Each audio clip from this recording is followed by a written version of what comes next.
Une disciple de Amber Heard vient encore de voir le jour. Pour ceux qui ne comprennent pas la référence, ce n'est pas grave, je vais en parler en fin de vidéo. Connaissez-vous l'acteur hollywoodien Jonathan Majors? Pour les mordus de cinéma, vous savez probablement que c'est un acteur qui a été révélé, notamment avec son rôle dans The Last Black Man in San Francisco en 2019. Il a également joué dans The Five Bloods de Spike Lee en 2020, puis dans la série Lovecraft Country sur HBO. Mais ses plus grands succès se feront en 2023, année qui semblait alors être le début de son ascension à Hollywood pour ce jeune homme de 34 ans, puisque le public avait pu le voir dans le film Creed 3 aux côtés de Michael B. Jordan, mais surtout dans ses débuts en tant que Kang le Conquérant dans Ant-Man et la Guêpe Quantumania, devenant ainsi le nouvel antagoniste principal du MCU de Marvel Studios, pour ne citer que ses programmes à succès. C'est un acteur qui est, ou devrais-je dire était, en pleine ascension dans sa carrière. Mais aujourd'hui, il est en train de tout perdre à cause d'une femme. En effet, sa montée en popularité va brusquement s'arrêter en mars de l'année 2023, le 25 mars plus précisément, lorsqu'il est accusé et mis aux arrêts par la police new-yorkaise pour avoir agressé son ancienne petite amie Grace Jabbari. Selon elle, selon la plaignante, Majors l'aurait attaqué lors d'un trajet en voiture vers son domicile, l'ayant alors giflé au niveau du visage, puis lui aurait saisi violemment la main pour la pousser dans la voiture alors qu'elle était en sortie. L'acteur sera alors inculpé pour agression et harcèlement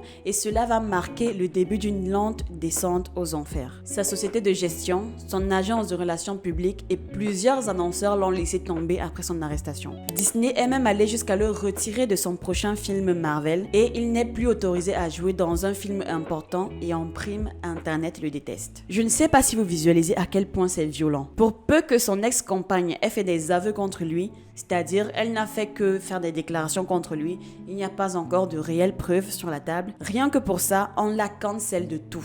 D'absolument tout. On ne lui a laissé aucune présomption d'innocence. Waouh. Lors de son procès qui a débuté le lundi 4 décembre, Grace Jabbari a déclaré que M. Majors l'avait attaqué après qu'elle ait eu saisi son téléphone en voyant un message d'une autre femme. Elle a également décrit son tempérament violent et d'autres incidents au cours desquels il a explosé de colère. Les procureurs ont déclaré que M. Majors avait agressé sa petite amie de l'époque, Grace Jabbari donc, dans une voiture de location, en gros un Uber, à Manhattan en mars, la laissant avec un doigt cassé, un bras et une oreille enflée. Jonathan Majors a lui également déposé sa plainte contre elle plusieurs mois après l'incident, ce qui a entraîné l'arrestation de cette dernière pour agression en octobre, mais le bureau du procureur de Manhattan a déclaré qu'il avait classé l'affaire parce qu'elle n'avait pas de mérite de poursuite. Bref, je vous appelle les détails, les termes techniques et tout le tralala judiciaire et juridique autour de ça. En gros, ça ne sent vraiment pas bon pour Jonathan Majors étant donné qu'il risque jusqu'à 1 an de prison contre les chefs d'accusation qui lui incombent. Seulement, il y a des incohérences dans le discours de la demoiselle en question. Elle l'accuse de s'en être pris à elle violemment, mais ce n'est malheureusement pas ce qui s'est passé ce jour-là. La défense a révélé des preuves vidéo qui discréditent complètement le discours de la jeune dame. Well, this is security cam footage of her 3 hours after she claimed the incident took place. That's her right there. And that's her right hand being used effectively to go up the steps.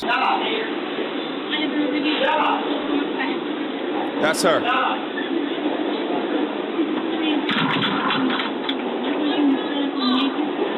No way.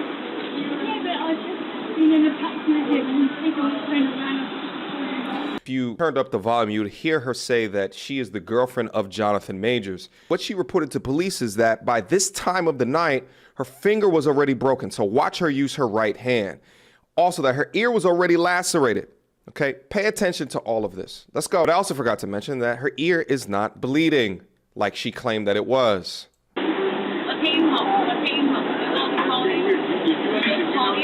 If you broke your hand, you would not be holding your phone. It was $13 if I'm ever homeless in like 5 years. You owe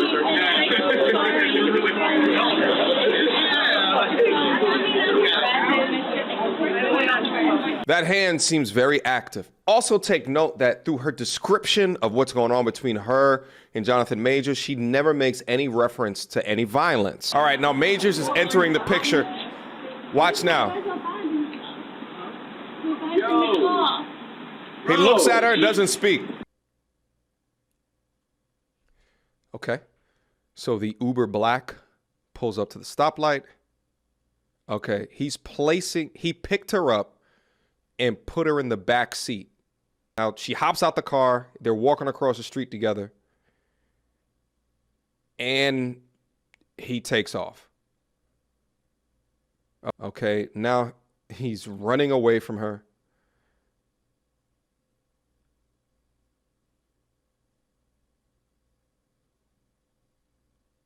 There's no way she's going to catch him, but she's still running after him.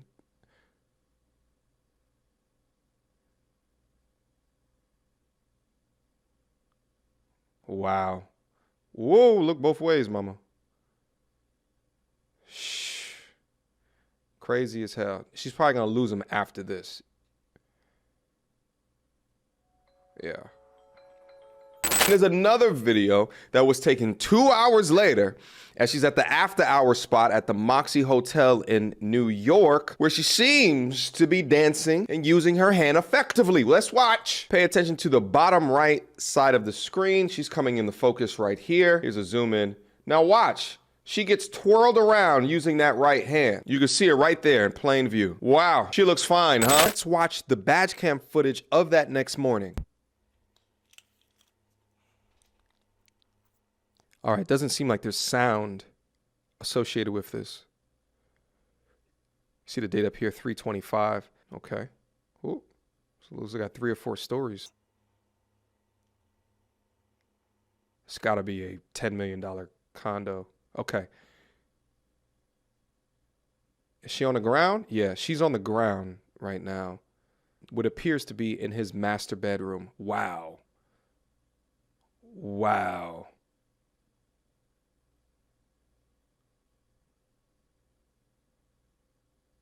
Wow.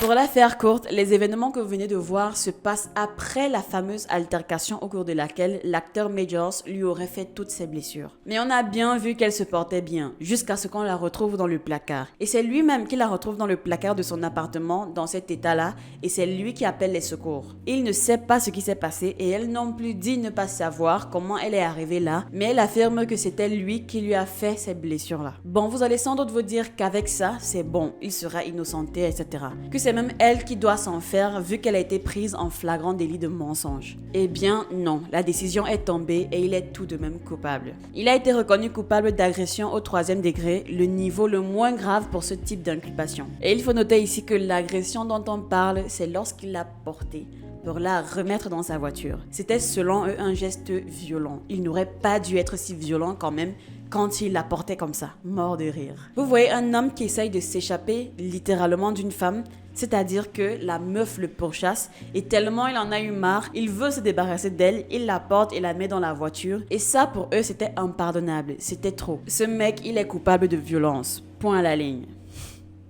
Waouh! Ça confirme donc ce que je disais en début de vidéo avec l'affaire Amber Heard. Pour peu que vous soyez une femme blanche, oui c'est important de préciser, et que vous portez des accusations contre un homme, encore mieux s'il est populaire, vérifiez ou pas, la justice ne réfléchira pas et mettra de prime abord l'étiquette de coupable sur lui. Et c'est certainement ce qu'elle s'est dit. Ce sera ta parole contre la mienne. C'est une femme blanche et lui un homme, noir en plus. Rien que pour le délit de faciès, il est déjà coupable. Ils n'ont pas pu se résoudre à retirer les charges contre lui, pourtant tout montrait qu'il était victime de fausses accusations. C'est de cette même manière que Johnny Depp a tout perdu. Ses contrats publicitaires, ses rôles dans Pirates des Caraïbes, Les Animaux Fantastiques, etc.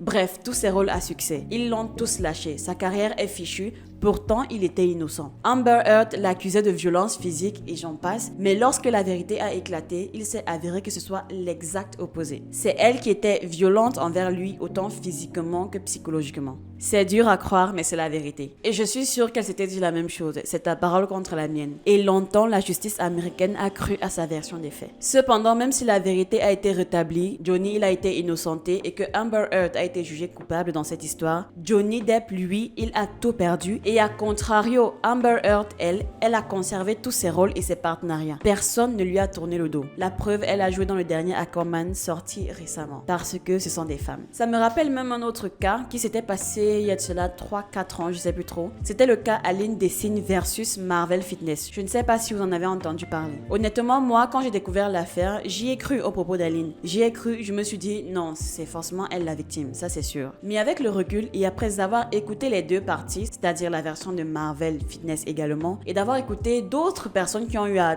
traiter de l'affaire, j'ai été choquée d'apprendre que Marvel Fitness était non seulement innocent dans cette histoire, mais que cette femme n'était pas ce qu'elle croyait ou prétendait être. Et Marvel, lui, il a tout perdu. Il a perdu sa chaîne YouTube, je crois, et il a dû aller en prison. Encore une fois, c'était sa parole contre la sienne. Aline est une femme blanche et Marvel Fitness un homme noir. La décision est vite tombée. La société occidentale nous prouve jour après jour qu'il ne fait pas bon vivre quand tu es un homme, pire encore si tu es noir. Ces hommes donc, Jonathan Majors et Johnny Depp, ont eu la malchance de tomber sur des partenaires complètement folles. J'aurais même pu tirer sur Jonathan Majors pour le choix de sa compagne, honnêtement.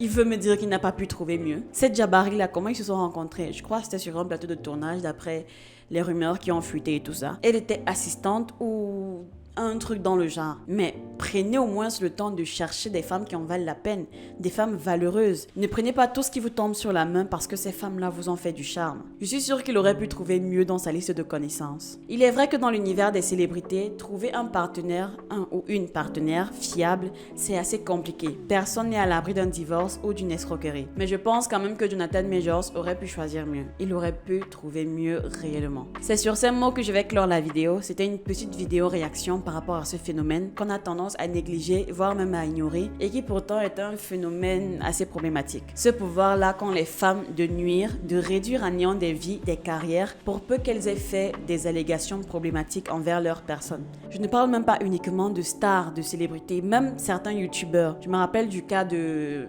youtubeur, comment il s'appelle, je connais plus son nom, mais je sais que sa chaîne c'était... Laissez-moi réfléchir, je l'ai. Ah! Dirty Biology. Bref, dites-moi en commentaire ce que vous pensez de cette affaire, de ce phénomène en général. Et on se dit à bientôt pour une prochaine vidéo. Ciao!